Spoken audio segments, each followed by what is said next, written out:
अखण्डमण्डलाकारं व्याप्तं येन चराचरं तत्पदं दर्शितं येन तस्मै श्रीगुरुवे नमः।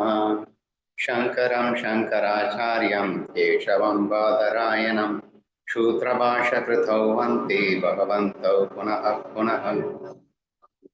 ईश्वरो गुरुरात्मेति मूर्तिभेदविभागिनि व्योमवद्यात्मदेहाय दक्षिणामूर्तये नमः। पवित्रेन्द्रियाणिन தீரத்தில் ஞானேஸ்வர் மகாராஜின் சமாதியினர்கள் அமர்ந்து கொண்டு அவர் அருளால் ஏக்நாத் பாகவதத்தை படித்துக் கொண்டிருக்கிறோம். அதில் இதுவரை 36 ஸ்லோகங்கள் படித்து விட்டிருக்கின்றோம். இன்று நாம் காணவிருப்பது 37வது ஸ்லோகம். 35 சஜ்ஜனர்கள் ஞானிகளை அவள் வர்ணிக்க ஆரம்பித்திருக்கின்றதை நாம் நேரத்திலிருந்து படிக்க தொடங்கி இருக்கின்றோம். முதலில் குருவந்தனத்தில் குருவை ஈஸ்வரனாக வணங்கினார். இப்போது ஞானிகளை அவர் வணங்குகிறார். ஞானிகளை வணங்கும் போது அவர் முதற்கண் ஞானிகள் யார் என்ற விஷயத்தை விஸ்தாரமாக விளக்க வேண்டும் என்று ஆசைப்படுகின்றார். அதன் விளைவாக 35 மற்றும் 36 அந்த ஞானிகள் யார் என்ற விஷயத்தை தெளிவுபடுத்தி இருந்த நிலையில் இப்போது மீண்டும் அதுவே தொடர்கிறது. 37 நாம் படிக்கலாம். They are the foundation of the supreme, the purity of happiness, the trust of peace and the permanent abode of the self. ஒவ்வொரு ஸ்லோகத்திலையும் கிட்டத்தட்ட ஒரு 3 வர்ணனைகளாக இந்த ஞானிகளை பற்றின ஒரு விஷயங்கள் வந்து கொண்டிருக்கின்றது. இப்போ நேற்று நம்ம பார்க்கும்போது பிரபஞ்ச உணர்வு அப்படின்னு இல்லை, பிரம்ம உணர்வுன்னு எடுத்துக்கணும்னு சொல்லியிருந்தேன். பிரம்ம உணர்வின் ஆபரணங்கள்ன்றது ஒரு பாயிண்ட், பிரம்ம வித்தையின் அழகு அதாவது ஆக்கர்ஷண சக்தி அப்படின்றது ஒரு பாயிண்ட், இறைவன் கொடிகளும் வீடு அப்படிங்கிறது ஒரு பாயிண்டா நம்ம பார்த்தோம். ஸோ இந்த இதில் another 3 பாயிண்ட்ஸ் வந்திருக்கு, ஒவ்வொன்றா பார்க்கலாம். அவர்கள் பரம்பொருளின் ஆதாரம். 2வது பாயிண்ட் தூய்மையான இன்பம், அமைதியின் நம்பிக்கை மற்றும் ஆத்மாவின் நிரந்தர இருப்பிடம். ஸோ அந்த மாதிரி ஒரு 4 பாயிண்ட் வந்திருக்கு. பரம்பொருளின் ஆதாரம். ஸோ சம்திங் கொஞ்சம் டிஃப்ரெண்டா இருக்கு பாருங்க. பரம்பொருள் தான் உலகத்தில் உள்ள எல்லாத்துக்குமே ஆதாரம் இல்லையா? அதாவது பிரம்மம் என்று சொல்லப்படுகின்ற அந்த பரம்பொருள் தான் அதிஷ்டானம், ஆதாரம், சாட்சி என்று நாம் சொல்லுகின்றோம். அதனில் தான் இந்த உலக தோற்றம் என்பது ஏற்படுகின்றது. அது பொய்யாகவே இருந்தாலும் அந்த பொய் தோற்றத்திற்கு ஆதாரமாக அதிஷ்டானமாக இருப்பது அந்த பிரம்மம் என்றுதான் நாம் பொதுவாக சொல்லுவதுண்டு. சரியா? இப்போ அவர் என்ன சொல்லிட்டாருன்னா, பரம்பொருளின் ஆதாரம் ஞானிகள் அப்படின்னு சொல்லியிருக்காரு. டோட்டலி அது எப்படிங்க சான்சஸ் இருக்கு என்றெல்லாம் நமக்கு என்ன தோன்றுகிறது. ஏனென்றால் ஞானிகள் என்பவர்கள் ஜீவன் முக்தர்கள் என்று அழைக்கலாம், ஒரு ஜீவ வேஷத்தில் இருப்பவர்கள் என்றும் கூட அழைக்கலாம். ஆனால் ஜீவ வேஷத்தில் இருக்கும் போதும் உண்மையில் அவர்கள் யார்? பிரம்மத்தை உணர்ந்தவர்கள் அல்லவா? அல்லது பிரம்மமே அல்லவா இங்கே ஒரு உருக்கொண்டு ஜீவ வேஷத்தில் வந்திருக்கிறது அப்படின்னு பார்த்தோம். நேற்று நம்ம ரொம்ப டெப்தா பார்க்கும்போது இறைவனை விட ஞானிகள் உயர்ந்தவர்கள் அப்படிங்கிறத நம்ம எப்படி பார்த்தோம் அப்படின்னா, கடல் இருக்கு, அலை இருக்கு அப்படின்னா கடலை ஈஸ்வரனா வச்சுக்கோங்க, அலைய ஜீவனா வச்சுக்கோங்க. ஆனா கடல் எவ்வளவோ அந்த அலைக்கு பண்ணிட்டு இருக்கு. கடல் தான் அலைய உருவாக்கி இருக்கு, கடல் தான் அலையை ஆட்டுது, கடல் தான் எல்லாமே அலைக்கு பண்ணிட்டு இருக்கு அப்படிங்கிறது ஈஸ்வரனின் வர்ணனையில நம்ம படிச்சோம்தான். ஆனால் அதை இந்த அலையால் உணர முடியுமான்னா கஷ்டமா இருக்கு. ஒரு அலை கடலை புரிந்து கொள்வது என்பது அவ்வளவு சுலபம் அல்ல. ஆனால் ஒரு அலை இன்னொரு அலையை புரிந்து கொள்வது மிகவும் எளிதல்லவா அப்படிங்கிற மாதிரி நேரத்தை நம்ம ரொம்ப டீப்பீல பார்த்தோம் இல்லையா? அப்போ இந்த இடத்தில் அலை என்பதை நாம் அலையாக நினைக்க தேவையில்லை. ஏனென்றால் கடலே ஒரு அலை உருவத்தில் எதற்காகன்னா எனக்காக வந்து அந்த கடலை பற்றின ஒரு முழு உண்மையை விளக்கி எக்ஸ்பிளைன் பண்ணதுக்காக வந்திருக்கு. ஏன்னா அது அருவமாக இருக்கின்றது. கடல் அப்படிங்கிறதுக்கு ரூபம் இல்லாத ரூபமாக இருக்கின்ற ஒரு காரணத்தினால் அது புரிஞ்சுக்கிறதுன்றது நமக்கு சிரமமா இருக்கும். ஆனா ஞானிகளை புரிந்து கொள்வது மிகவும் எளிதாக இருக்கிறது. அதாவது அந்த கடலே அல்லது பிரம்மமே நம் கண் முன்னே நம்மை போலவே ஒரு உருவத்தோடு தோன்றி அந்த பிரம்மத்தின் அத்தனை குணங்களோடும் நம்மை அரவணைக்கின்ற ஒரு சக்தி அந்த ஞானிகளாக இருக்கின்றார்கள் அப்படிங்கிறத நம்ம பார்த்தோம். சரியா? அப்போ இதுல இருந்து என்ன தெரியுது அப்படின்னா, ஞானிகளை நீங்க ஜீவர்கள்னு பார்க்க கூடாது, அது பிரம்மமாவே பார்க்கணும் அப்படிங்கிறத தெளிவாயிடுச்சா? அப்போ ஜீவனுக்கு ஆதாரம் பிரம்மம் தான், யார் இல்லைன்னு சொன்னது? ஜீவனுக்கும் ஈஸ்வரனுக்கும் அல்லது ஈஸ்வரன் பிரம்மம் ரெண்டு ஒண்ணுன்னு போட்டுருங்க. ஆதாரம் பிரம்மம்னு நம்ம சொல்லிட்டோம். ஆனால் இங்கே ஞானிகள் என்பவர்கள் பிரம்மமாகவே இருக்கின்ற காரணத்தினால் அந்த பிரம்மத்திற்கே ஆதாரமாக இவர்கள் இருக்கிறார்கள் அப்படின்னு சொல்லப்பட்டிருக்கு. அப்படின்னா கூட பிரம்மமும் இவர்களும் ஒண்ணுன்னு தானே சொல்லணும். பிரம்மத்திற்கே ஆதாரம்னு இவர்களை எப்படி சொல்லலாம் அப்படின்னு நமக்கு டவுட் வரலாம். ஆனா அனைத்துக்கும் ஆதாரமாக இருக்கின்ற அந்த பிரம்மத்தை நம் போன்ற அறியாமையில் உள்ளவர்களுக்கு காட்டி தருபவர்களாக இவர்கள் இருப்பதால், உணர்த்துபவர்களாக இவர்கள் இருப்பதால், அப்ப குரு அப்படிங்கிற அந்த இவங்களை எந்த அளவுக்கு தூக்கி இருக்காரு அப்படின்னு சொன்னா, பிரம்மத்திற்கே ஆதாரமாக அந்த குரு அப்படிங்கிறவங்க வந்து பிரம்மத்திற்கே ஆதாரமாக இருக்கிறார்கள் அப்படிங்கிற ஒரு படியை சொல்லியாச்சு. அப்போ எல்லாத்திற்குமே அதிஷ்டானம் எது? பிரம்மம் தான். இருக்கிறதுலேயே உயரிய வஸ்து எதுன்னா பிரம்மம் தானே தான் பொதுவா சொல்லணும். ஆனால் அந்த பிரம்மமே தன்னை எல்லளவும் மாற்றிக்கொள்ளாமல் நமக்காக குரு ரூபத்தில் அல்லது ஞான ரூபத்தில் வரும்போது அது பிரம்மத்திற்கே ஆதாரமாக கணக்கிடப்படுகிறதுன்னா த மோஸ்ட் ப்ரீசியஸ் அல்லது இருக்கிறதுலேயே டாப்பஸ்ட் அப்படிங்கிறது பிரம்மத்தை விட உயர்ந்ததுன்னு சொல்லணும்னு அவருக்கு தோணுது. சரியா? இப்போ பிரம்மத்தை விட உயர்ந்தவராக சொல்ல வேண்டும் என்ற காரணத்தினால் பிரம்மத்திற்கே ஆதாரமாக ஞானிகள் இருக்கிறார்கள் அப்படிங்கிற விஷயம் சொல்லப்பட்டது.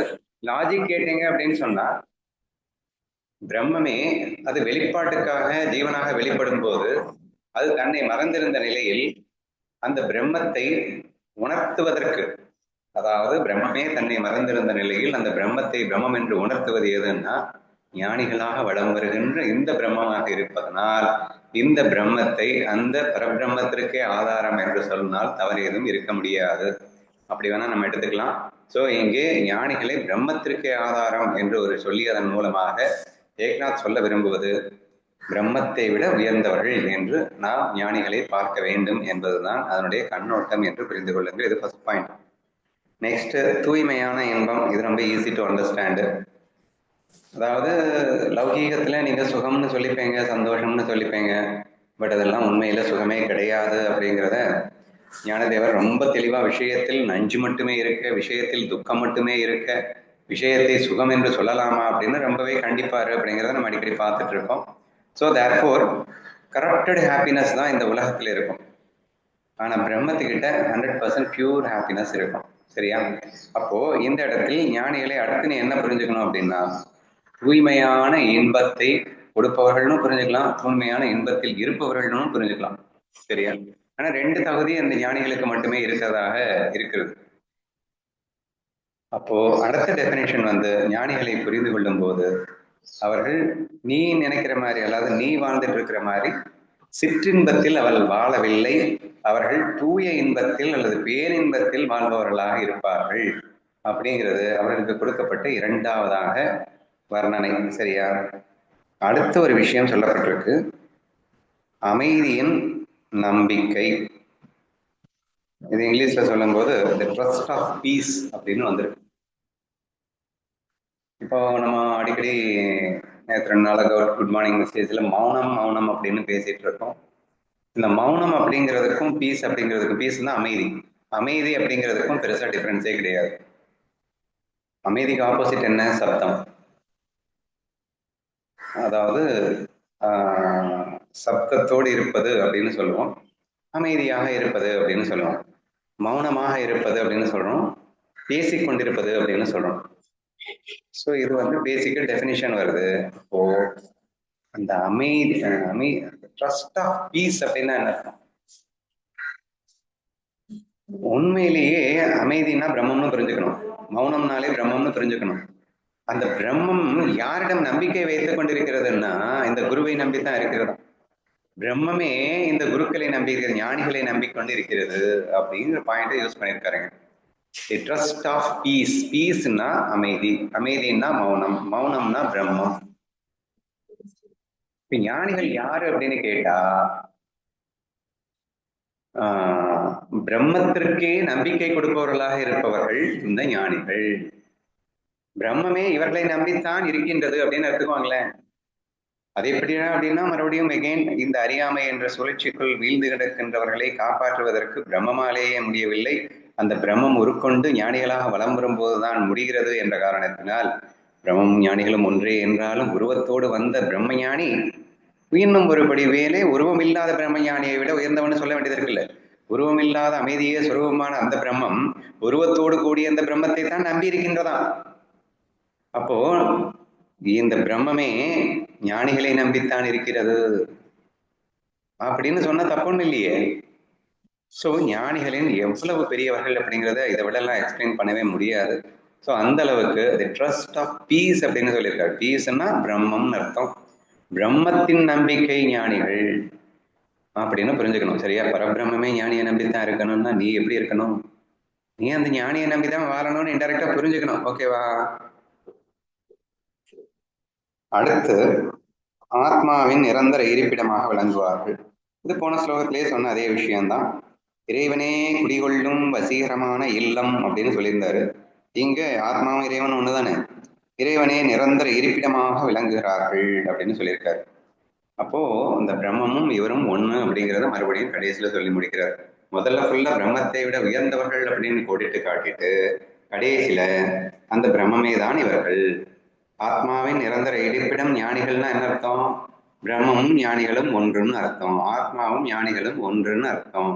சஜ்ஜனர்கள் சான்றோர்கள் ஞானிகளும் ஆத்மாவும் ஒன்றே அப்படின்னு அர்த்தம். ஓகேவா? So these are all the 4 different டெஃபினேஷன்ஸை கொடுத்து நமக்கு இதை எக்ஸ்பிளைன் பண்ணியிருக்காரு. ஸோ மீண்டும் ஒரு முறை படிக்கணும்னா அந்த ஞானிகள் சான்றோர்கள் சஜ்ஜனர்கள் யார் அப்படின்னா பரம்பொருளிற்கே ஆதாரமாக இருப்பவர்கள், பிரம்மத்திற்கே ஆதாரமாக இருப்பவர்கள், மேற்கொண்டு தூய்மையான இன்பத்திற்கு இருப்பிடமாக இருப்பவர்கள். தூய்மையான இன்பம்னா பிரம்மஸ்வரூபம், சச்சித்தானந்தம், பிரம்மானந்தம், பேரானந்தம், பேரின்பம் என்ன வேணா எடுத்துக்கோங்க. ஸோ அதற்கு இருப்பிடமாக இருப்பவர்கள் யாருன்னா ஞானிகள். மேலும் அமைதியின் நம்பிக்கை, பிரம்மத்தின் நம்பிக்கையே இந்த ஞானிகள் தான் என்ற ஒரு வாசகம் இன்னும் சற்றே தூக்கலாக இருக்கின்றது. கடைசியில் மற்றும் ஆத்மாவின் நிரந்தர இருப்பிடமாக இவர்களே இருக்கிறார்கள்னு சொல்வதன் மூலியமா அந்த பிரம்மமே ஞானிகளே பிரம்மமா இருக்கிறார்கள் அப்படின்னு சொல்லிட்டு ஞானிகளின் வர்ணனை தொடர்ந்து கொண்டிருக்கிறது. ஸோ நம்ம எந்த அளவுக்கு ஞானிகளை மதிக்க வேண்டும் என்பதுதான் நீங்க எடுத்துக்கொள்ள வேண்டிய ஒரு முக்கியமான விஷயம். நம்ம லைஃப்ல நமக்கு ஒரு ஞானி அல்லது குரு கிடைக்கிறாரு அப்படின்னா நீ பிரம்மம் கிடைச்ச மாதிரிதான், நீ யாருன்றத கண்டிப்பா உணர்ந்த மாதிரிதான். இறைவன் இருக்காங்க அவங்க கூடவே. அவன் ஆனா இறைவன் கூடவே இருந்தாலும் இறைவனை புரிஞ்சுக்க முடியலையே நம்மளால. அவன் நமக்கு ஹெல்ப் பண்ணிட்டே இருந்தாலும் அந்த ஹெல்ப்பை நமக்கு கிரகிக்க முடியலையே.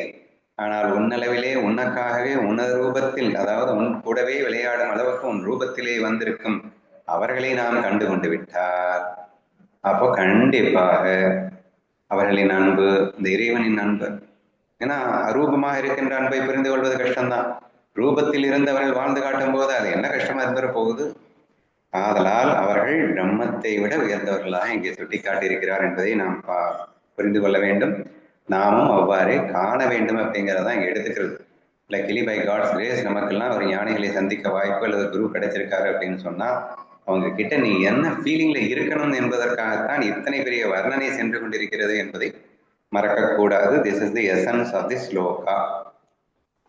வேற ஏதாவது உங்களுக்கு தோணுதா? சொல்லுங்க. அண்ணா எனக்கு புரியல. ஈஸ்வரன் அதாவது ஞானிகள் பகவானை காட்டிலும் உயர்ந்தவர், பிரம்மத்துக்கு சமம் அப்படின்னா புரியுது. அதாவது பிரம்மத்தின் நம்பிக்கையே ஞானிகளே அப்படின்னா எனக்கு புரியல. நான் ஏற்கனவே அந்த 2 பேரும் ஒண்ணுங்கிற அந்த நிலைக்கு போனதுக்கு அப்புறமா இங்க பிரம்மத்தை காட்டிலும் ஞானிகள் சிறந்தவர்கள்னு சொல்றீங்க. பகவானை காட்டிலும் சிறந்தவர்னா புரியுது. இப்போ நீ யாரு? பிரம்மம். ஆனா உன்னை நீ மறந்து வேஷத்தில் ஒட்டி கொண்டு இருக்கின்ற, சரியா? இப்போ ஞானிகள் யாரு? ஞானிகளும் பிரம்மன் தான். ஓகேவா? ஆனா தன்னை உணர்ந்த நிலையில் அவர்கள் இருக்கிறார்கள். மேற்கொண்டு கருணை கடலாக இருக்கின்றார்கள். அது போன ஸ்லோகத்துக்கு முன்னாடி ஸ்லோகத்துல பார்த்தோம், சரியா? அவர்கள் இருக்கிறதே உனக்கு ஆத்ம சுகத்தை கொடுக்கறதுக்காகவும் உன்னை யாரும் உணர்த்துறதுக்காக மட்டுமே உனக்காக வந்திருக்காங்க அப்படிங்கிற அளவுக்கு வர்ணனை செய்திருந்தார், சரியா? அப்போ நீ யாரு? பிரம்மன் தான். ஆனா அந்த பிரம்மத்தை உணர்ந்தியா? இல்லை. ஆனா உன்னை உணர்த்த போவது யாரு? பிரம்மம் தான். ஞானிகளாக இருக்கின்ற அந்த பிரம்மம். சரியா? அப்போ ரூபமாக அவ்வியக்தமாக இருக்கின்ற பிரம்மத்தை விட ரூபத்தோடு வருகின்ற இந்த பிரம்மம் உயர்ந்தது என்று ஏன் சொல்லப்படுகிறது என்றால், அரூபமாக இருக்கின்ற பிரம்மம் உன்னை உணர்த்தாது. அப்போ அந்த அரூபமாக இருக்கின்ற பிரம்மம் நீ ஒண்ணுதான். ஆனா தன்னில் ஒரு துளி இப்படி ஆகிவிட்டதே என்று அந்த பிரம்மத்தால என்கிட்ட தான் இருக்க முடியுமே தவிர அதனால ஒண்ணும் பண்ண முடியாது. ஆனா அதுவே ஒரு உருக்கொண்டு ஞானியின் தோற்றத்தில் வரும்போது அந்த தோற்றத்தை நம்பி இருக்கின்றது, கண்டிப்பாக உன்னை அது மாற்றிவிடும் என்று. இப்போ பிரம்மமே ஞானிகளை நம்பித்தான் இருக்கின்றது, நம் போன்ற அஞ்ஞானிகளின் அஞ்ஞானத்தை நீக்கி ஞானத்தை கொடுப்பதற்கு அப்படின்னு வேணா எடுத்துக்கோயேன். அப்போ எந்த அளவுக்கு உயர்வானதாக கருதப்படுகிறது? அவ்வியக்தமாக இருக்கும் பிரம்மத்தை விட வியக்தமாக உருவத்தோடு தோன்றி இருக்கின்ற பிரம்மங்கள் உண்மையில் பரபிரம்மத்தை, அதாவது அவ்வியக்தமாக இருக்கின்ற பிரம்மத்தை விட உயர்வானவர்கள் அப்படின்னு அர்த்தம். இறைவனும் யாரு? அவனும் அரூபமாக தான் இருக்கின்றான். சோ அவனும் அவன் வேணா அந்த கிருஷ்ணன்ற ஒரு அவதாரமா வரும்போது வேணா அவன் வியக்தமா வர்றான்னு சொல்லலாம். ஆனா மற்றபடி அவர்களும் அரூபமாகத்தான் இருக்கிறார்கள். சரஸ்வதி தேவி அரூபமாக இருந்துதான் நமக்கு எல்லா அருளையும் செய்து கொண்டிருக்கிறார், எல்லா தேவதைகளும். அப்போ அவர்கள் உருக்கொண்டு வரும்போது அங்க ஆட்டோமேட்டிக்கா ஜீவன் முக்தனாக அவனையும் அடைக்கப்படுகிறது. ஞானின்னு தானே சொல்லணும். இப்ப கண்ணன் நம்மோட விளையாடினான்னு சொன்னா அவனை ஞானி என்றுதான் சொல்லுகின்றோம். அப்ப சஜ்ஜனர்களாக மாறிவிடுகின்றான், சான்றோர்களாக மாறிவிடுகின்றான். இறைவன் என்ற பெயர் போய் அவனுக்கு சஜ்ஜனன் என்ற ஒரு ஞானி அப்படிங்கிற ஒரு பெயர் வருகிறது, குருங்கிற பெயர் வருகிறது. அப்போதுதான் நமக்கு இந்த ஞானம் என்பது கிடைக்கப் பெறுவதாக இருக்கின்றது. அதன் காரணமாக பிரம்மத்தை விட உருவத்தோடு கூடிய சகுன பிரம்மே உயர்ந்தது அப்படின்னு வச்சுக்கலாம். உன்னை ஞானி ஆக்குறதுக்கு அவனை நம்பிதான் அதுவே இருக்குன்னு கூட வச்சுக்கலாம் அப்படின்னு புரிஞ்சுக்கோ. அண்ணா இப்ப புரியுதுண்ணா.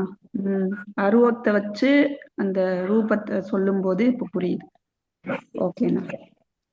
அண்ணா சொல்லுங்க அண்ணா. இப்ப அங்க கேட்ட கொஸ்டினுக்கு அதாவது பிரம்மம் பிரேமையை வெளிப்படுத்தணும் அப்படின்னா ஒரு உருவம் எடுத்துட்டு வரணும். அப்படி பிரேமையின் உருக்கொண்டு அந்த பிரேமையை முழுசா அந்த பிரம்மம் தன்னுள் தான் நிறைந்து வெளிப்படுத்தக்கூடிய அந்த இடம் ஞானிகள் வேஷத்துல மட்டும்தான்.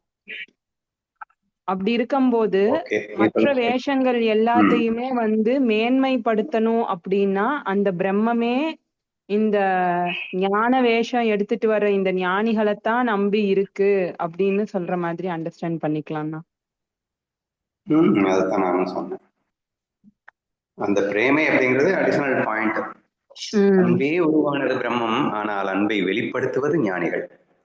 அந்த அன்பே உருக்கொண்டு மட்டும் இருந்தால் போதுமா? அதை வெளிப்படுத்தும் போதுதானே நம் போன்ற அஞ்ஞானிகளுக்கு அறியாமையில் வாழும் நமக்கெல்லாம் உதவிகரமாக இருக்கின்றது அப்படின்னு புரிஞ்சுக்கலாம். ஓகேண்ணா, நல்லா அண்டர்ஸ்டாண்ட் ஆகுதுண்ணா இப்போ.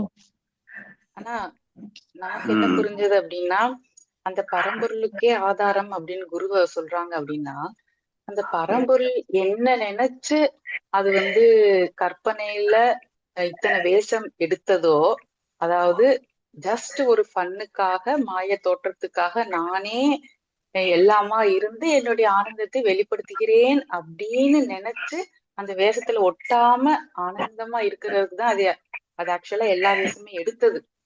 சோ அது எப்படி நினைச்சதோ, எப்படி விளையாடணும்னு நினைச்சதோ அப்படியே விளையாண்டது அப்படியே இருக்கிறது ஞானிதான்.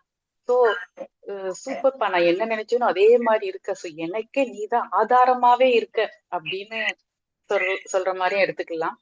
அப்புறம் உண்மையிலேயே பரம்பொருள் எல்லாத்துக்குமே ஆதாரமா இருந்தாலும் அந்த குருவின் மூலியமா நமக்கு ஒரு ஃபீல் வருது இல்ல, ஒரு உணர்வு, புதுசா பரம்பொருளை நம்ம உணர்ந்த மாதிரி ஒரு அந்த ஃபீலை கொடுக்கறதே குரு தான். சோ அதனால பரம்பொருளுக்கே ஆதாரமா குரு இருக்கிறாங்க அப்படின்னு சொல்ற மாதிரி புரியுதுண்ணா.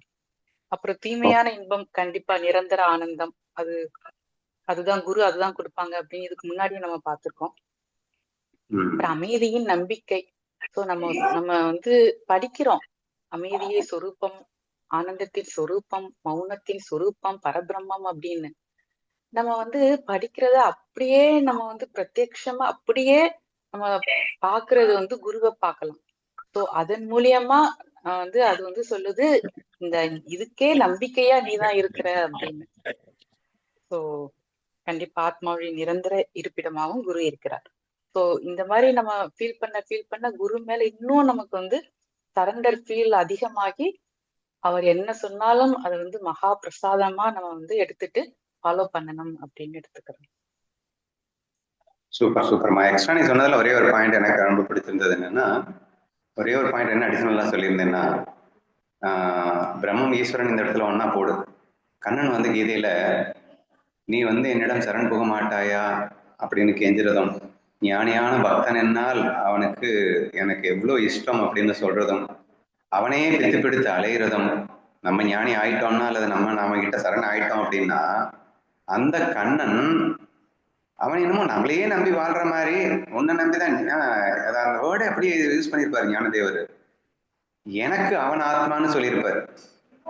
நீ ஞானி ஆயிட்டேன்னா இல்லைன்னா நீ சரண் ஆயிட்டேன்னா அப்படிப்பட்ட பக்தர்களின் எனக்கு ஆத்மாவாக அந்த பக்தர்கள் இருக்கிறார்கள் அப்படின்னா கிட்டத்தட்ட இதே வசனம் ஞானேஸ்வரில் இருக்கு. இப்பதான் ஞாபகம் வருது. எனக்கு ஆதாரமாக இருப்பவர்கள் என்னுடைய பக்தர்கள் அப்படின்னு சொல்லியிருப்பாரு. சரியா? அந்த பாயிண்ட் இவன் மென்ஷன் பண்ணியிருந்தா சுதா சொல்லும்போது. நாட் ஓன்லி தேட் அறியாமையிலிருந்து மீட்டெடுக்கும் தன்மை இந்த குருக்களுக்கு தான் உண்டு அப்படிங்கிற ஒரு விஷயம் இருந்தா கூட, இவன் ஞானியாக மலர்வது என்பதே அந்த பிரம்மத்துக்கு அப்படி ஒரு சந்தோஷம் வருது.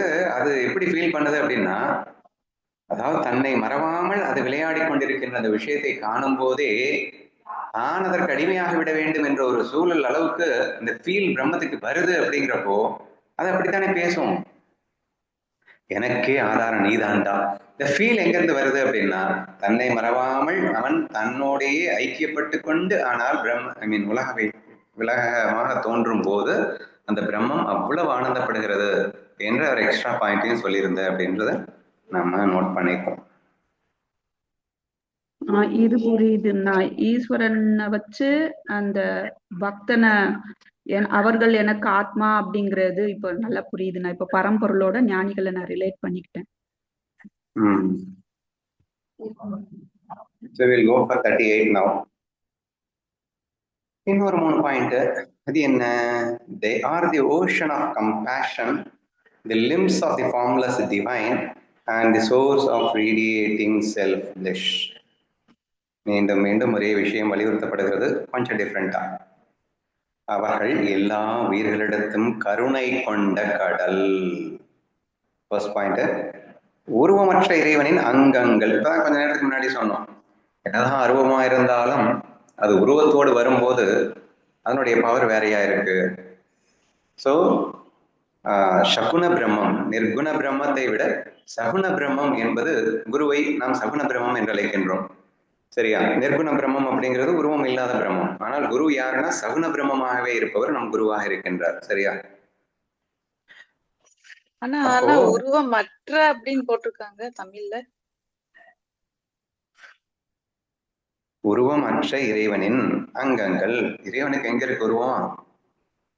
ஞானிகள் இறைவனே அப்படின்னு இன்டைரக்டா சொல்றாங்க. உண்மையில இறைவனுக்கு உருவம் இல்லை. ஆனா அந்த இறைவனுக்கு இப்ப அங்கங்கள் உருவம் வந்துருச்சு. அவர்கள் யாருன்னா வேற யாரும் இல்லை, ஞானிகள். ஸோ அதுதான் the limbs of the formless divine அப்படின்னு புரிஞ்சுக்கும் போது ஃபார்ம்லெஸ் ஃபார்ம் ஆயிடுச்சுன்னு நீ புரிஞ்சுக்கும்,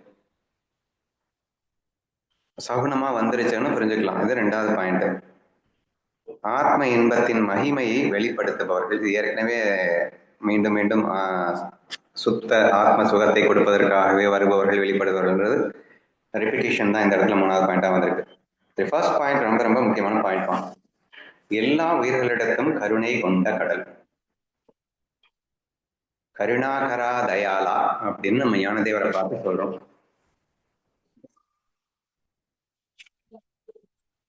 இப்போ பிரம்மம் அப்படிங்கிறது ஒன்னஸ் ஃபீல்ல தான் இருக்கு. பிரம்மம் தான் எல்லாமா இருக்கு. அப்போ ஆட்டோமேட்டிக்கலி லவ்னாலே ஒன்னஸ் ஃபீல் தான்.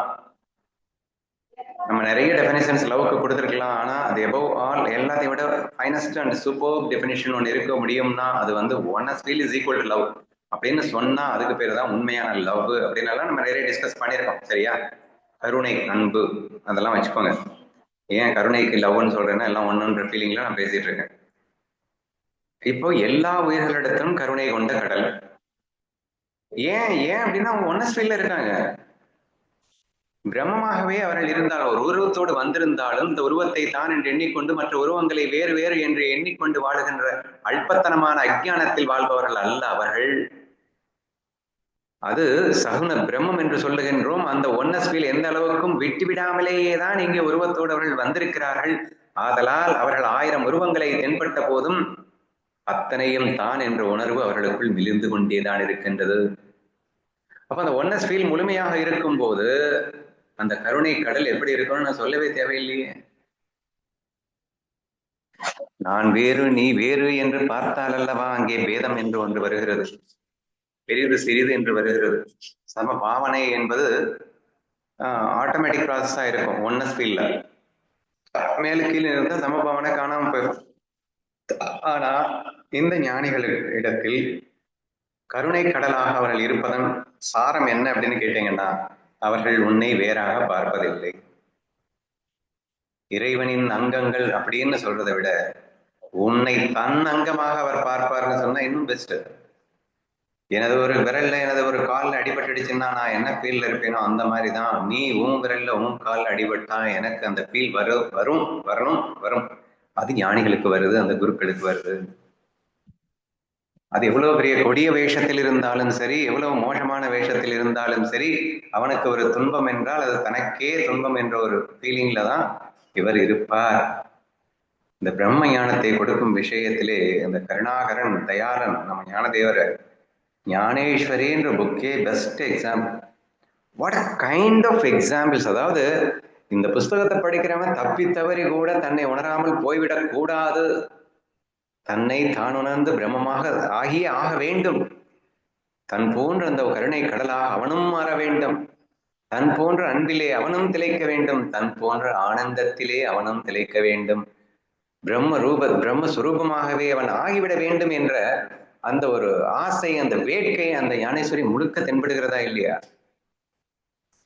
எந்த ஒரு வேகம் அந்த ஆதங்கம் இருந்திருந்தா அப்படி ஒரு கிரந்தத்தை உருவாக்கி இருக்க முடியும் என்பதை நாம் சிந்தித்து பார்க்கும் போதே அந்த குருக்களின் அந்த கருணை கடல் அப்படிங்கிறது எவ்வளவு அழகாக மிளர்கிறது என்பதை நாம் காண்கின்றோம். கருணை கடல் அப்படின்னு சொன்ன உடனே அப்படியே பயங்கர இறக்க குணத்துல இருப்பாங்க, ரொம்ப சாஃப்டா இருப்பாங்க அப்படின்னு எல்லாம் கிடையாது. சாஃப்டா இருக்க வேண்டிய இடத்துல சாஃப்டா, ஹார்டா இருக்க வேண்டிய இடத்துல ஹார்டா. ஏன்னா ஒன்னஸ் ஃபீல்ல இருப்பாங்க அப்படின்னு சொல்லிட்டேன். அன்பு வேற லெவல்ல இருக்குன்னு சொல்லியாச்சு. ஆனா அன்பை வெளிப்படுத்தும் விதம் ஒரே மாதிரி இருக்காது. கருணை கடல் அப்படின்னு சொல்லும் போது அன்பை வெளிப்படுத்தும் விதம் வெவ்வேறு விதமாக இருக்கின்றது. பயங்கரமா கோபப்படுவாங்க, கடிந்து கொள்வார்கள், அன்போடு அரவணைத்தும் கொள்வார்கள். இப்படி அவர்கள் காட்டும் அன்புக்கு அவர்கள் மட்டுமே இணையாக இருக்க முடியும். சரியா? அப்போ விதவிதமாக அன்பை வெளிப்படுத்தி எப்படியேனும் அவர்களை கரையேற்றி விட வேண்டும் என்று துடிப்பில் இருப்பவர்கள் இந்த ஞானிகளா இருக்கின்றார்கள்.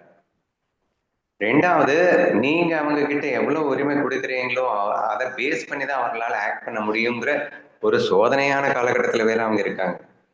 They don't have a complete freedom as they have given a freedom to you.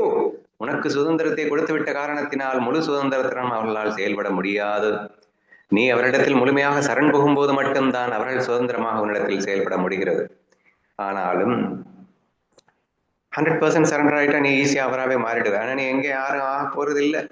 So அவர்கள் எந்த அளவிற்கு தன்னிடத்தில் நம்புகிறார்கள், சரணடைந்திருக்கிறார்கள் என்பதை உணர்ந்து அதற்கேற்றாற் போல் அவர்களுக்கு ஏற்ற மாதிரி அன்பை காட்டி என்று அந்த கருணையின் அளவு என்பதை நம்மால் வர்ணிக்கவே முடியாது. இப்படி எப்போதும் அனைவரையுமே தானாக காணும் ஒரு விதம், அவர்களை கரையேற்றுவதற்காக எந்த ஒரு நிலைக்கும் செல்லுகின்ற ஒரு விதம், இவற்றையெல்லாம் பார்க்கும்போது அது கருணை கடல் என்று சொல்லாமல் என்ன சொல்வது? இதுல பியூட்டி என்னன்னா, துவேஷம்ங்கிறது இருக்காதுங்க. அதுதாங்க பெரிய பியூட்டி. அதாவது ஒரு 10 ரேப் பண்ணியிருக்கான், 10 கொலை பண்ணியிருக்கான் அப்படின்றவன் திடீர்னு பயங்கர கஷ்டத்துல இருக்கான் அப்படின்னு தெரிஞ்சா ஒரு ரொம்ப நல்லவனுக்கு என்ன ஒரு ஃபீலிங்ல உதவுவாரோ அதே ஃபீலிங்ல அவனுக்கு உதவு பண்ண தயாரா ஓடி போவார். அப்படிங்கிறது தான் இந்த உண்மையான பிரேமையினுடைய, உண்மையான லவ் ஃபீலிங்களுடைய ஒரு ஸ்பெஷாலிட்டி அப்படிங்கிறது தான். அதாவது the most powerful weapon in this world is love அப்படின்னு சொல்லுவோம். அன்பு காட்டும் காட்டுவதற்கு ஒரு வாய்ப்பு கிடைச்சிருச்சு அப்படின்னு சொன்னா அதை அவர் வரமாக நினைக்கிறார். அப்போ ஒரு கொடூரனாக இருக்கின்றான் என்ற போதும் அவனுக்கு அன்பு காட்டும் ஒரு வாய்ப்பு தனக்கு கிடைத்து விட்டதே என்றால் நல்லவனுக்கு காட்டுறதை விட 2 மடங்கு சந்தோஷப்படுவாருன்னு தான் நான் சொல்லுவேன். நான் அடிக்கடி உங்ககிட்ட சொல்லியிருக்கேன், the love towards the bad peoples will be much more than that of the good people. அங்கதான் உண்மையான கருணை அப்படிங்கிறதே நான் சொல்லியிருக்கேன் இல்லையா? எக்ஸாம்பிள் என்ன சொல்லியிருக்கேன், ஒரு தாய் குழந்தையை எடுத்துக்கொண்டீர்கள் என்றால் குழந்தை ரொம்ப வீக்கா இருக்கிற குழந்தைக்கு எக்ஸ்ட்ரா கேர்ங்கிறது ஆட்டோமேட்டிக்கா இருக்கும். எக்ஸ்ட்ரா கருணை என்பது ஆட்டோமேட்டிக்கா இருக்கும். ரொம்ப நல்லா படிக்கிறான், நல்லா ஓகே, நல்லா சைன் ஆகிட்டே இருக்கான் அப்படின்னா ஓகே, சந்தோஷம் தான். அவனை நினைக்கும் போது வேற லெவல் சந்தோஷம் இருக்கும். யார்கிட்ட ரொம்ப சந்தோஷம் வரும்னு கேட்டாங்கன்னா ஞான பக்தன்ட்டு தான், ரொம்ப நல்லா ஷார்ப்பா இருக்கிறவன்ட்டு தான் சந்தோஷம் அந்த தாய்க்கு இருக்கும். ஆனா யார்கிட்ட ரொம்ப கேர் இருக்கும்னு யோசிச்சீங்கன்னா, யார்கிட்ட ரொம்ப கருணை காட்டுவாள்னு யோசிச்சீங்கன்னா, இங்க கருணை காட்டுறதுக்கு என்ன இருக்கு? அவன் தான் நல்லா தானே இருக்கான். அப்ப வீக்கா இருக்கிறவங்க கிட்ட தான் கருணை அதிகமாக இருக்கும், அன்பு அதிகமாக இருக்கும் என்று உங்களுக்கு புரிகிறதா? So therefore such is the speciality of the கருணை ஆஃப் காட், கருணை ஆஃப் குரு. இறைவன் அல்லது ஞானிகளின் கருணை அப்பேற்பட்டதாக இருக்கின்றது என்ற காரணத்தினால்தான் கருணை கடல் என்று ஞானிகளை வர்ணிக்கின்றோம் என்பதை புரிந்து கொள்ளுங்கள். அவங்களால 2வதா பார்க்கவே முடியாதுங்க. எவ்வளவு மோசக்காரனா இருந்தாலும் உன்னஸ்பில தான் மட்டும்தான் இருப்பாங்க. இந்த ஞானதேவர் சொன்ன எல்லா எக்ஸாம்பிளும் ஞானிகளுக்கு தான் சூட் ஆகும். அதாவது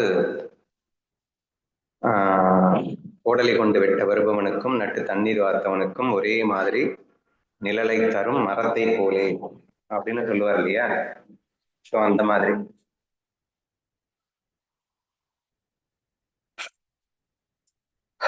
மாதிரி நம்ம புரிஞ்சுக்க ட்ரை பண்ணணும். ஓகேவா?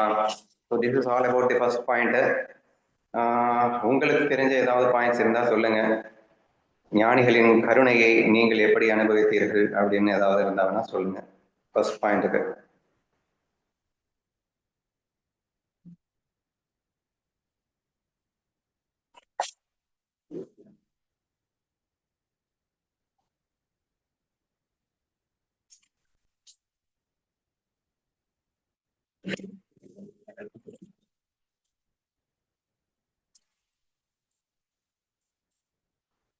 சரி, நெக்ஸ்ட் பாயிண்ட் நான் போறேன்.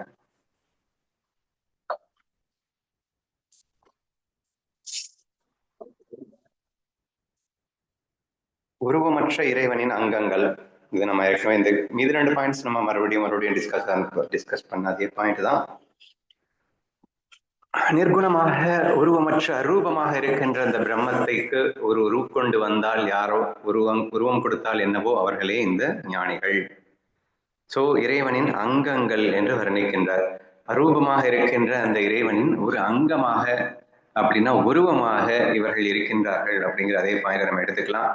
அதனாலதான் அவங்களால விதவிதமா அன்பு காட்ட முடியுதுங்க.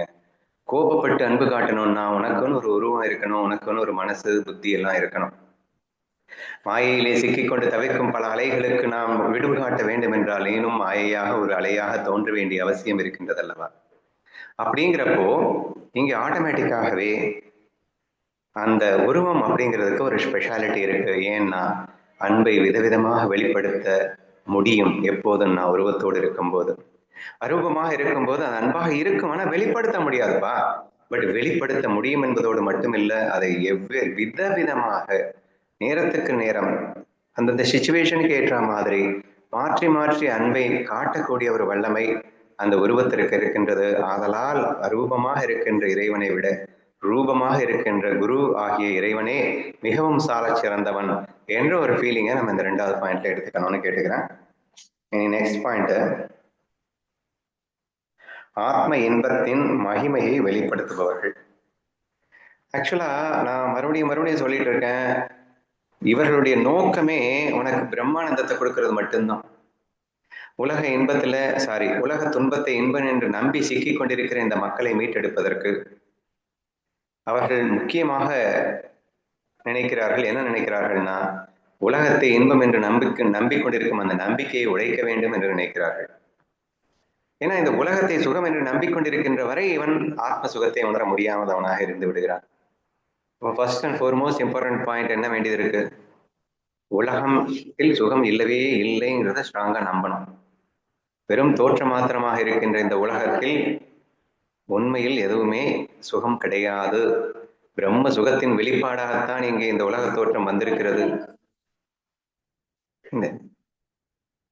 என்று நாம் புரிந்து கொள்ள வேண்டும். சரியா?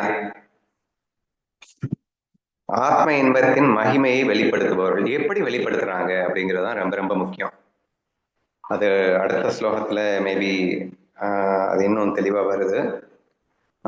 ஆத்ம இன்பத்தின் மகிமையை வெளிப்படுத்துகிறார்கள். இப்போ நான் குருகுலுக்குரிய மேஜர் டாஸ்க் என்ன அப்படின்னு கேட்டீங்கன்னா, அவன் அனுபவிச்சுட்டு இருக்கிற அந்த சுகம் அப்படிங்கிறது சுகமே இல்லை. இந்த சூழலை நம்பி, இந்த மனதை நம்பி நான் என்பதை மறந்துவிட்டு அனுபவிக்கின்ற சுகங்கள் எதுவும் சுகமே அல்ல, அது துக்கம்னு உணர்த்தணும்.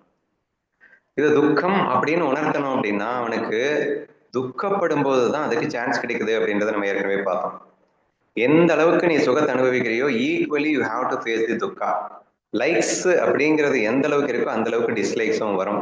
ஒரு பொருளை நம்பி நீ வாழ்ந்துட்டு இருக்க அப்படின்னா அந்த பொருள் காணாம போகும்போது அப்படியே ஈக்குவலி நீ சஃபராகத்தான் போற. அப்ப இந்த சூழல் நிரந்தரமானது அல்ல, இது மாறிக்கொண்டே இருக்கக்கூடியது. அதுல சுகம் இருக்கிறதுன்னு நம்பினேன்னா நீ மோசம் போயிடுவ. இந்த விஷயத்தை அவர் திரும்ப திரும்ப திரும்ப எல்லா ஞானிகளும் வலியுறுத்தி கொண்டே இருக்கிறார்கள். அவர்கள் நீ சுகமா வாழக்கூடாதுன்னு நினைக்கல, நீ துக்கத்தை போயிட்டு சுகம்னு நினைக்கிறியே என்று புரிய வைக்க நினைக்கிறார்கள். ஏனென்றால் நீ அதுல சுகம்னு நம்பிட்டேன்னா கண்டிப்பா அது துக்கம்னு சேர்ந்து காட்ட போகுது நாளைக்கு.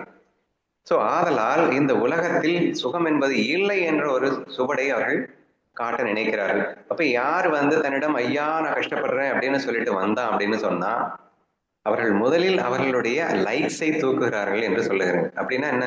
உலகத்தில் சுகம் இருக்கின்றது என்ற நம்பிக்கையை உடைக்கிறார்கள். நீ அதை நம்பிக்கிட்டு இருக்கிற வரைக்கும் இப்ப ஒண்ணும் இல்லைங்க, ஒரு குடிகாரன் வர்றாங்க,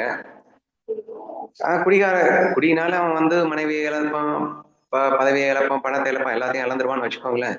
ஐயோ அப்படின்னு உட்காந்து அழுறான் அப்படின்னு சொன்னா, கண்ணா நீ குடிச்சா சுகம்னு நினைச்சுட்டு இருக்கியேடா, அது சுகம் இல்லடா. நீ அதை சுகம்னு நினைச்சிட்டு இருக்கிற வரைக்கும் இந்த துக்கத்தை உன்னால தவிர்க்க முடியாதடா. சோ அவர் துக்கத்தை போக்கலைங்க, உலக சுகத்தை இல்லைன்னு மறுக்கிறாருங்க. இப்படித்தான் அவர்களுக்கு ஆத்ம சுகத்தை வழங்குகிறார் அப்படின்னு சொல்ல வர. பிகாஸ் நீ ஆத்ம சுகத்துக்குள்ள போகணும்னா அது அவன் வெறி ஸ்வரூபமாவே இருக்காங்க. அந்த லூசு பைய நம்ம இல்ல, நம்ம தானே. சரியா? சோ நம்ம ஸ்வரூபமே சுகமாக இருக்கும் போது அதை நம்ம காட்டணுமா என்ன? இங்க கொடுத்திருக்கு, ஆத்ம இன்பத்தின் மகிமையை வெளிப்படுத்துகிறார்கள். அதையே வெளிப்படுத்தணும் நீ, அதுதானே நீ அதை வெளிப்படுத்த வேண்டிய அவசியம் என்ன இருக்கு? அப்ப எப்படி வெளிப்படுத்துகிறார்கள் அப்படின்னா உலகத்தை சுகம் என்று நம்பிக்கொண்டிருக்கின்ற நம்பிக்கையை உடைப்பதன் வாயிலாக வெளிப்படுத்துகிறார்கள். அப்போ ஆட்டோமேட்டிக்கா உனக்கு துன்பமும் நீங்குகிறது, இன்பமும் நீங்குகிறது. அப்போது உனக்கு புரியும் உன் சுயமே அந்த ஆத்ம சுகம் என்று. இப்படி உனது ஆத்ம சுகத்தை ஞானிகள் இப்படித்தான் வெளிப்படுத்துகிறார்கள் என்பதை நாம் புரிந்து கொள்ள வேண்டும். சரியா? சோ மெயினா ஆத்ம இன்பத்தின் மகிமையை வெளிப்படுத்துபவர்கள் என்ற இடத்தில் நாம் புரிந்து கொள்ள வேண்டியது 2 பாயிண்ட்ல நம்ம புரிஞ்சுக்கலாம். அது ஃபர்ஸ்ட் பாயிண்ட் நான் சொன்ன மாதிரி உலகத்தில் சுகம் இல்லை என்பதை உணர்த்துவதன் வாயிலாக அதனால் ஏற்படும் துக்கத்தையும் நீக்கி அந்த உலக சுக துக்கத்தை நீக்கும் போது அவர்களின் சுயஸ்வரூபம் வெளிப்படுகிறது. இப்படி அவர்களை உணர்த்துகிறார்கள். இது point number 1. And point number 2, அவர்களுக்கு முன்னால் வாழ்ந்து காட்டுகிறார்கள். So let whatever happens, கோடிக்கணக்கில் அவங்களுக்கு பணம் வருது அல்லது ஒட்டு மொத்தமா கோடிக்கணக்கில் லாஸ் ஆகுது, அந்த ரெண்டுலையுமே கலங்காம அசையாம அப்படியே சந்தோஷமா வாழ்ந்து காட்டக்கூடிய அந்த சுகத்தை அவன் கண் முன்னால் காட்டுகிறார்கள். உன்ன மாதிரி நான் வாழ்ந்தேன்னா நீ சிரிக்கும் போது சிரிப்பே அழுவே, சிரிப்பே அழுவே. ஆனா என்ன மாதிரி வாழ்ந்து பார்த்தேன்னா என்ன நடந்தாலும் அந்த ஆனந்தம் ஒரே மாதிரி இருப்பதையும் காணலாம் அல்லவா? நானும் அழலாம், ஆனா அழற மாதிரி நடிப்பேன், சிரிக்கலாம் ஆனா சிரிக்கிற மாதிரி நடிப்பேன், ஆனா ஆனந்தத்துல எந்த பங்கமும் இல்லாமல் இருக்கும் என்பதை கவனித்தாயா என்று அந்த ஆத்ம ஞானிகள் எல்லளவும் எதனாலும் பாதிக்கப்படாமல் வாழ்ந்து காட்டுகின்ற ஒரு விதம் இந்த ஆத்ம சுகத்தை வெளிப்படுத்துகின்ற விதம் என்று இரண்டாவதாகவும் நாம் புரிந்து கொள்ளலாம் என்று நான் நினைக்கின்றேன். So this is the way ஞானிகளை இந்த 3ஆக வர்ணித்து நமக்கு விளக்கி இருக்கிறார் என்று புரிந்து கொள்வோம். வேற ஏதாவது உங்களுக்கு தோணுச்சுன்னா சொல்லுங்க. கருணை கடல் அப்படிங்கிறப்ப கண்டிப்பா பகவானுக்கு ஈக்குவலா கருணை கடல். பகவானும் சரி, நம்முடைய ஈகோ அடிபடுற மாதிரி நம்ம ஞானத்துக்கு வர்ற மாதிரிதான் அவரும் எல்லாமே பாடம் கொடுத்துட்டே இருக்காரு. ஆனா அவராவது லேட் பண்ணுவாரு. ஆனா ஞானி அப்பா எதுல ஈகோவா இருக்கிறோம் அப்படின்னு நமக்கு தெரியுதோ இல்லையோ அவருக்கு தெரிஞ்சு நமக்கு சொல்லி காட்டி அதுல இருந்து நம்ம வெளியே நம்ம இன்னும் வேகமா நம்ம ஆனந்தமா உணர்றதுக்கு ஹெல்ப் பண்றாரு. அப்புறம் கருணை கடல் அப்படின்னா நான் வந்து ஒரு 10 கொலை பண்ணிட்டே போய் குரு முன்னாடி உட்கார்ந்து நான் வந்து பண்ணதெல்லாம் தப்பு, நான் இதுக்கப்புறம் நான் வந்து நீங்க சொல்றதெல்லாம் கேட்டு நான் வாழணும்னு நினைக்கிறேன் அப்படின்னு நினைச்சு போய் உட்கார்ந்துட்டா கூட போதும். அவரு கொஞ்சம் கூட 10 கொலை பண்ணிட்டு வந்துட்டான், இவன் எங்க ஞானியாவான் அப்படின்னு கண்டிப்பா அந்த ஏற்றத்தாழ்வே பார்க்கவே மாட்டாரு. இன்னொன்னு, அவன் சிஷ்யன் அப்படின்னு கூட பார்க்க மாட்டாரு. சோ நம்ம வந்து அவர்ட்ட கேட்டு சரணடைஞ்சு நம்ம நம்ம உட்கார்ந்துட்டா போதும். நமக்கு நம்பிக்கை இருக்கோ என்னமோ, அவங்களுக்கு அவ்வளவு நம்பிக்கையா கண்டிப்பா நம்மள வந்து அவர் அளவுக்கு ஈக்குவலாவே நம்மள வந்து உயர்த்தி ஃபீல் பண்ண வச்சிருவாரு. சோ அதுல பார்க்கும்போது ஈஸ்வரனை விட ஞானி வந்து கண்டிப்பா கருணை கடல் அப்படின்னு சொல்லிடலாம் அப்படின்னு அது மட்டும். ஓகே, வேற ஏதாவது யாருக்காவது சொல்ல போறீங்களா? இப்போ சுதாக்கா சொன்னாங்க பகவான் வந்து லேட் பண்ணுவாரு அப்படின்னு சொல்லி. ஆனா பகவான் வந்து எனக்கு லேட் பண்ண மாட்டாரு அப்படின்னு தோணுது. அதை காட்டிலும் ஞானிகள் வந்து நமக்கு வெகு சீக்கிரமாவே பரம்பொருளை அடைய வைக்கக்கூடியவருங்கிற மாதிரி எனக்கு தோணுது. எப்படின்னா இப்போ பகவான் அப்படின்னா ஈஸ்வரனா உருவம் எடுத்துட்டு வர்றான் அப்படின்னா இங்க இருக்கக்கூடியவங்களை வதம் பண்ணதா வர்றான். இப்போ சகுனி இருக்கான், துரியோதனன் இருக்கான், அப்புறம் சிசுபாலன் இருக்கான் அப்படின்னா ஏதோ கொஞ்ச நாள் விட்டு வைப்பான். அதுக்கப்புறம் பார்த்தோம்னா வதம் தான் பண்ண தெரியுமே தவிர அவங்களுக்கு ஞானம் கொடுக்கணும் அப்படின்னு வந்து அந்த ஈஸ்வரனுக்கு தோணாது. ஸோ ஒரு லிமிட்டுக்கு தாண்டியாச்சுன்னா அவங்களுக்கு வந்து பொறுமை அப்படிங்கிறது இருக்காது அப்படிங்கிற மாதிரி எடுத்துக்கிறேன். அது மாதிரி ஞானிகள் அப்படின்னா இங்க வந்து உடலை வெட்டுறது கிடையாது, மனசுல இருக்கக்கூடிய ஈகோவை வெட்டி சாட்சி அவங்களையும் வந்து தன்னையா ஆக்கக்கூடிய வல்லமை அப்படிங்கிறது பகவானை காட்டிலும் ஞானிகளுக்கே இருக்கு அப்படிங்கிற மாதிரி புரிஞ்சுக்கிறேன். அந்த அளவுக்கு கருணை அப்படிங்கிறது ஞானிகளுக்கு இருக்கு அப்படிங்கிற மாதிரி புரிஞ்சுக்கிறேன். ஓகேமா. அப்புறம் வந்து எக்ஸாம்பிள் தோணுது. இப்போ வந்து அரூபம் அப்புறம் ரூபம்னு சொன்னீங்க.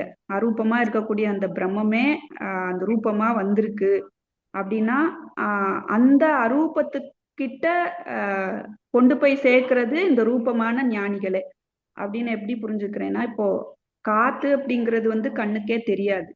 ஆனா அது எப்போ நம்மளால வந்து காத்து இருக்குன்னு ஃபீல் பண்ண முடியும்னா ஒரு இலை அசையுது அப்படிங்கும்போது ஓ காத்து இருக்கா அதனால்தான் இலை அசையுதோ அப்படின்னு காத்தை பிடிக்கிறேன். அதே மாதிரி ஞானிகள் வந்து அந்த பரபிரம்மத்தை பிடிக்கிறதுக்காக வேண்டி இந்த உலக சுகத்தை இல்லைன்னு வந்து அவங்க அசைஞ்சு வந்து எனக்கு காட்டினாதான், என்னைய அசைச்சு அந்த ஈகோவை சுட்டி காட்டும் போதுதான் அந்த பரம்பொருள் அப்படிங்கக்கூடிய அந்த காற்றை பிடிக்க முடியுது அப்படிங்கிற மாதிரி புரிஞ்சுக்கிறேன்னா. Okay, good example. ஸோ அவர்களின் அசைவை வைத்து என்னை நான் உணர்வதற்கு ஹெல்ப்ஃபுல்லாக இருக்கு அப்படின்ற மாதிரி சொல்ல வர்றேன். அதாவது ஆனந்தம்னு சொன்னீங்கல்ல, அவங்க ஆனந்தமாவே வாழ்வாங்க. ஆத்ம இன்பத்தை படுத்துபவர் ஞானிகள்னு அவர் காட்டினாதான் எனக்கு தெரியும். அந்த ஞானிகள் மூலமாதான் அந்த ஆனந்தத்தை என்னால ஃபீல் பண்ண முடியும். சோ அப்படி காட்டி அந்த அசைவு கொடுத்து எனக்கு பரம்பொருள் அப்படிங்கக்கூடிய காத்தை காட்டுறாரு அப்படிங்கிற மாதிரி உணர்ந்துக்கிறேன். சரி, கரெக்ட் தான். இப்போ ஞானிகள் வந்து கோபமாகவும் அசைந்து காட்டுவார்கள், எல்லா வகையிலையும் அன்பு காட்டுவாங்கன்னு அதை சொல்லிட்டேன். சரியா? சோ அவர்கள் ஏன்னா அன்புங்கிறது எல்லாத்துலயுமே இருக்குன்றத உனக்கு உணர்த்தணும்ல. அப்போ அந்த அன்பை உணர்த்துவதற்காக அவர்கள் அன்பை எல்லா விதத்திலும் காட்டுவார்கள் அப்படின்னு வேற சொல்லியிருக்கோம். அப்படி இருக்கும்போது அன்பை அவர்கள் வெளிப்படுத்தி காட்டுகிறார்கள், இப்படி இப்படி எல்லாம் அன்பை காட்ட முடியும் அப்படின்னு சொல்லிட்டு. ஆனால் அது அன்புதான் என்று தவறா புரிஞ்சுக்கிட்டா என்ன நடக்கும்? ஏன்னா அடுத்த 2-3 ஸ்லோகம் கடைசி ஒரு ஸ்லோகத்துல நான் படிச்சேன், மூடர்கள் இந்த அன்பினை புரிந்து கொள்ள மாட்டார்கள் அப்படிங்கிற மாதிரி வரும். சோ அதற்கு வாய்ப்பு இருக்கிறதா? அது ஏன் நடக்கிறது? இப்போ வந்து ஞானி மேல ட்ரஸ்ட் இல்லாம இருக்கும், அவரை அண்டர்ஸ்டாண்ட் பண்ணிக்காம இருந்தாதான் அப்படி வரும் அப்படிங்கிற மாதிரி தோணுதே தவிர, கண்டிப்பா அந்த அன்பு அவரை நோக்கி போறேன் ஆனந்தம் வேணும்னு நினைக்கிறவங்களுக்கு அந்த ஞானி வந்து திட்டினாலும் அதை அன்பா ஏத்துக்கிட்டு அவர் கையை பிடிச்சிட்டு போறதுதான் நடக்கும் அப்படிங்கிற மாதிரிதான் எனக்கு ஃபீல் ஆகுது. இல்லைன்னா நீங்க சொன்ன மாதிரி மூடர்களுக்கு அப்படின்னா அண்டர்ஸ்டாண்ட் ஆகாம ட்ரஸ்ட் இல்லாம இருக்கக்கூடியவங்களுக்கு அப்படி இருக்கும் அப்படின்னு எடுத்துக்கிறேன். பரவாயில்ல இருக்கட்டும், அது அந்த ஸ்லோகத்திலேயே நம்ம படிப்போம். இப்போதைக்கு இந்த இது போதும், நெக்ஸ்ட் ஒன்னுக்கு போயிடலாம். 39. They are the vision within the eye, the nourishment of that vision, and the ultimate contentment. I bow to their holy feet. நான் சொன்னேன்ல, அவர் இறைவனை வணங்கணும்னு தான், ஞானிகளை குருக்களை வணங்க வேண்டும் என்றுதான் ஆசைப்பட்டார். இவர் வணங்கணும்ன்ற ஆசையை விட அவர்களை பத்தி நமக்கெல்லாம் உணர்த்திடணும்ன்ற ஆசை ஜாஸ்தியா இருக்கு. அப்படிங்கிறதுனால வணங்குகிறேன் அப்படிங்கிறத முதல்ல ஆரம்பிச்சாரு. அதுக்கப்புறம் அவர்களை பத்தி எக்ஸ்பிளைன் பண்ணிட்டே வந்துட்டு மறுபடியும் வணங்குகிறேன் அப்படிங்கிற வார்த்தையை இங்க போட்டிருக்காரு. பார்க்கலாம் எந்த இதுல என்ன ஒரு பாயிண்ட்ஸ் வந்திருக்குன்னா,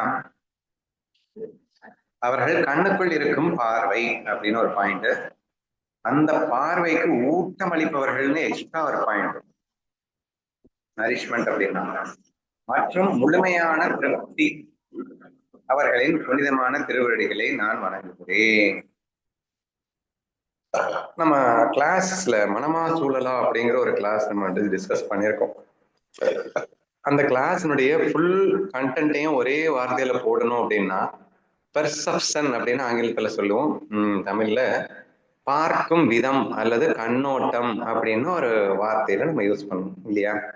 அப்போ நம்ம அந்த கிளாஸ் ஃபுல்லாவே நம்ம என்ன காட்டி கொடுத்தோம் அப்படின்னா, the way of approach, the attitude, நீ வந்து ஒரு சூழலை அணுகுகின்ற விதம் அல்லது பார்க்கின்ற விதம் அப்படிங்கிறது எப்படி இருக்கணும் அப்படிங்கிறது தான் நமக்கு கற்றுக் கொடுக்குறாங்க இல்லையா?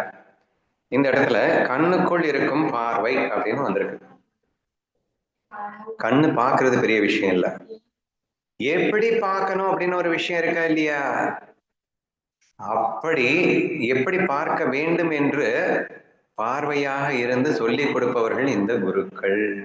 ஏன்னா குரு இல்லாத வரைக்கும் நான் பாட்டு இஷ்டத்துக்கு பார்த்துட்டு இருந்தேன், உலகத்தை உண்மைன்னு நம்பி பார்த்துட்டு இருந்தேன். ஃப்ரெண்ட்லி கேம் பெட் கேம் மாதிரி பார்க்கணும்னு எனக்கு தெரியாது, சுகதுக்கம் மனசுலதான் இருக்குன்றது கூட எனக்கு தெரியாது, நான் பார்க்குற விதத்தை வச்சுக்கிட்டு எனக்கு துக்கம் வருதுன்றது கூட எனக்கு புரியாது. நான் என்னமோ சூழல்ல தான் துக்கம் நினைச்சிட்டு இருக்கேன். அட லூசு பையில, நீ பார்க்குற விதத்துல தான்டா இந்த சுகதுக்கமே இருக்கு, உன் பார்வையை மாத்தினா எல்லாமே மாறிடண்டா என்று சொல்லி கொடுப்பவர்கள் யாருன்னா இந்த குருக்கள். ஸோ தேர்ஃபோர் அந்த பாயிண்டே இங்கே வந்திருக்குமோ என்று எனக்கு தோன்றுகிறது. சரியா? என்ன ஒரு பாயிண்ட் இருக்கு, கண்ணுக்குள் இருக்கும் பார்வை. கண் உனக்கு இருக்கலாம்டா, அது எப்படி பார்க்கணும் அப்படிங்கிறது உனக்கு தெரியாதுல்ல, அதை எப்படி பார்க்க வேண்டும் என்று சொல்லி கொடுப்பவன் யார் அப்படின்னு சொன்னா அவன் இந்த குருவாகத்தான் இருக்கின்றான். ஆதலால் உன் கண்ணின் பார்வையாக இருப்பவர் குரு. ஏன்னா கரெக்டா எப்படி பார்க்கணும்னு அவங்களுக்கு மட்டும்தானே தெரியும், அது அவங்களுக்கு தானே சொல்லி கொடுத்தாங்க. நீ என்ன வேணா பார்க்கலாம், எப்படி வேணா பார்க்கலாம், அதனால நீ உட்காந்து அழுதுகிட்டு இருந்தேன்னு அதை பார்வைன்னு சொல்லி என்ன செய்யுது? அதுக்கு குருடனா இருக்கிறது எவ்வளவு மேல். சரியா? there's no difference இல்லையா? அவனுக்கு பார்க்க தெரியாம கஷ்டப்படுறான், நீ தப்பா பார்த்து கஷ்டப்படுற, என்ன டிஃபரன்ஸ்? ஒரு மண்ணாகடி டிஃபரன்ஸே இல்லை. அல்டிமேட்லி பாக்குறதுனால கஷ்டம் வருது அப்படின்னா, பார்க்காம இருக்கிறதுனால கஷ்டம் வருதுன்னா குருடனுக்கு சமம் தானங்க. அல்டிமேட்லி உனக்கு கஷ்டம் தானங்க வந்துச்சு என்றெல்லாம் நாம் பார்க்கும்போது கண்டிப்பாக அவர்கள் கண்ணுகளுக்குள் இருக்கும் பார்வை என்று நாம் சொல்லலாம். ஓகேவா? இது ஒண்ணு. பார்வைக்கு ஊட்டம் அளிப்பவர்கள் அப்படிங்கறத இதையே எடுத்துக்கோங்க. ஊட்டம் அப்படின்னா நரிஷ்மெண்ட் அப்படின்னா என்ன அர்த்தம் இங்கிலீஷ்ல? இப்ப செடிகளுக்கு அந்த ஊட்டச்சத்து கொடுக்கறது, உரங்கள் போடுறது, இதெல்லாமே வந்து ஊட்டம் அப்படின்னு சொல்லுவோம். நரிஷ்மெண்ட் அப்படிங்கிற வார்த்தையில வரும். ஓகேவா? இங்கே வந்து இந்த பார்வைக்கு ஊட்டம் அளிப்பவர்கள் அப்படின்னு இருக்கு. ஒரு லூசுத்தனமாக தவறான கண்ணோட்ட பார்வையில் இருக்கின்ற நமக்கு சரியான உரம் அளித்து சரியான திசை திருப்பி ஸோ நமக்கு அந்த பார்வைக்கு சரியான பார்வையாக மாற்றி கொடுத்தவர்கள் அப்படின்னு நம்ம புரிஞ்சுக்கணும். சரியா? ஸோ இந்த சேம் பாயிண்டா நம்ம எடுத்துக்கலாம். பார்வைக்கு ஊட்டம் அளிப்பவர்கள் அப்படிங்கிற அந்த விஷயத்தையும் சேம் பாயிண்டா நம்ம புரிஞ்சுக்கலாம் அப்படின்னு நினைக்கிறேன். ஒரு நிமிஷம் இருங்க.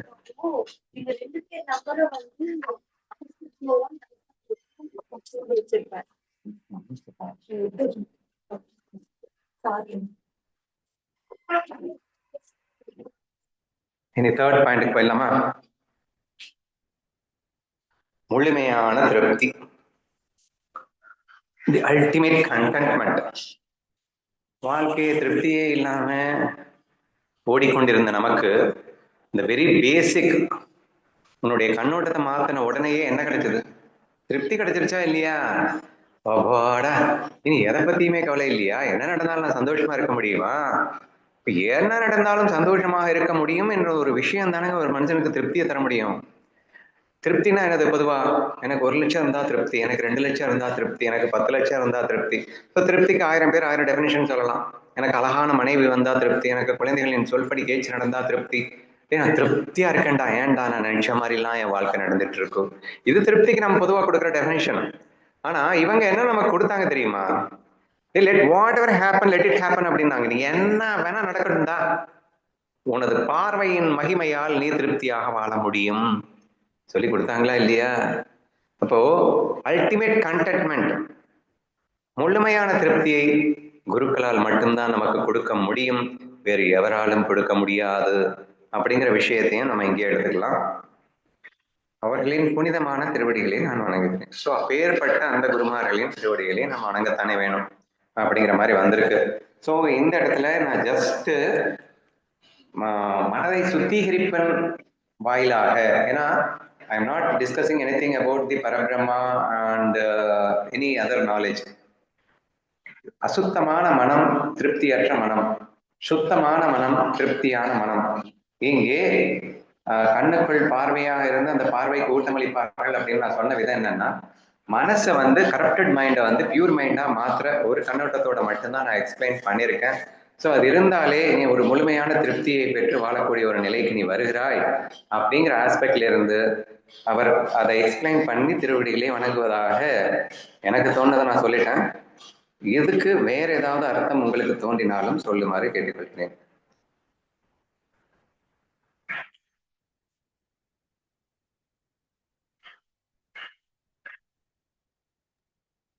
ஆனா நீங்க சொன்ன மாதிரிதானா, கண்ணுக்குள் இருக்கும் பார்வை, அந்த மாதிரி நம்முடைய கண்ணோட்டமே இருக்கிறதே ஒண்ணுதான், பரபிரமம் தான், அதுதான் நான் அப்படின்னு அந்த கண்ணோட்டத்தை கொடுத்துடுறாரு.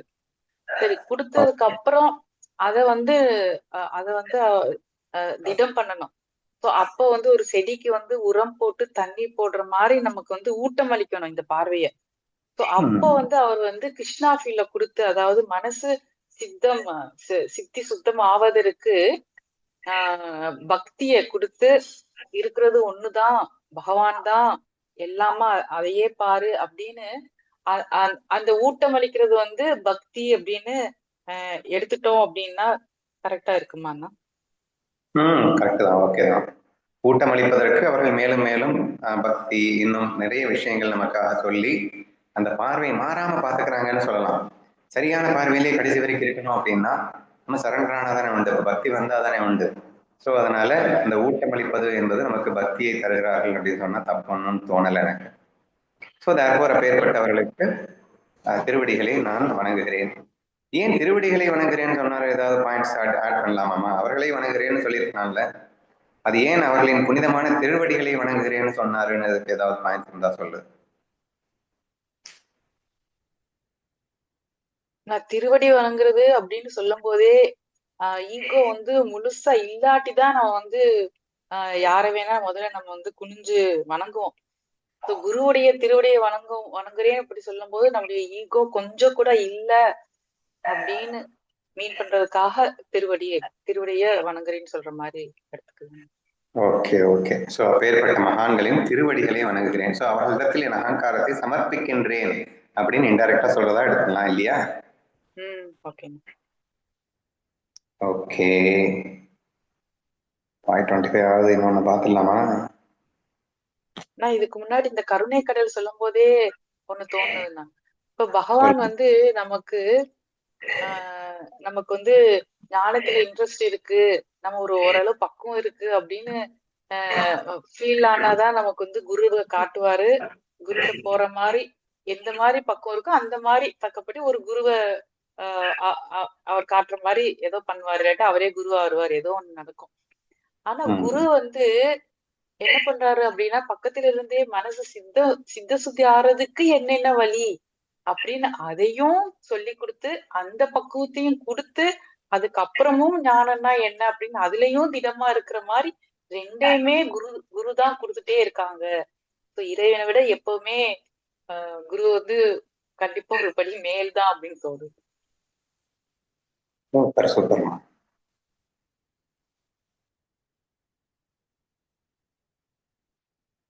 சரி, இன்னொன்னு பார்க்கலாமா? அது என்னன்னு படிக்கிறேன். 40th ஸ்லோகத்துக்கு வந்திருக்கோம். Whomever they glance upon has their cycle of birth and death severed. So whomsoever they glance upon அப்படின்னு படிக்கணும். Has their cycle of birth and death severed, as the supreme Brahman appears before them with natural joy அப்படின்னு சொல்லியிருக்காரு. அவர்கள் யாரை நோக்குகின்றார்களோ அவர்களின் பிறப்பு மற்றும் இறப்பு சுழற்சி அறுக்கப்படுகிறது. பரபிரம்மம் அவர்களின் கண்களுக்கு முன்னால் இயற்கையான மகிழ்ச்சியுடன் தோன்றி நிற்கிறது.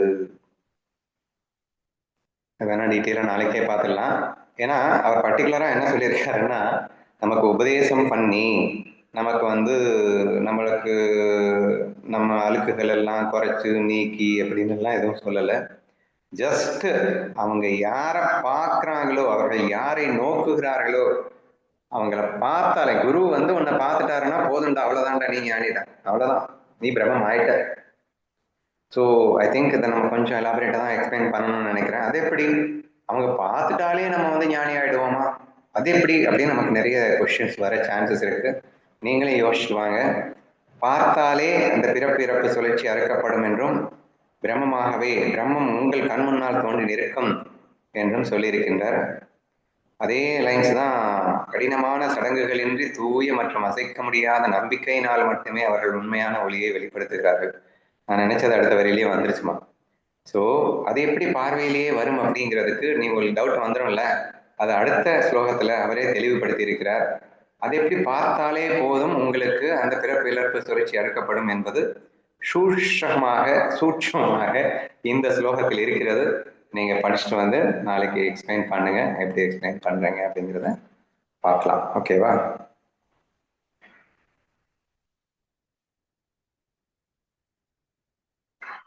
ஓகேண்ணா.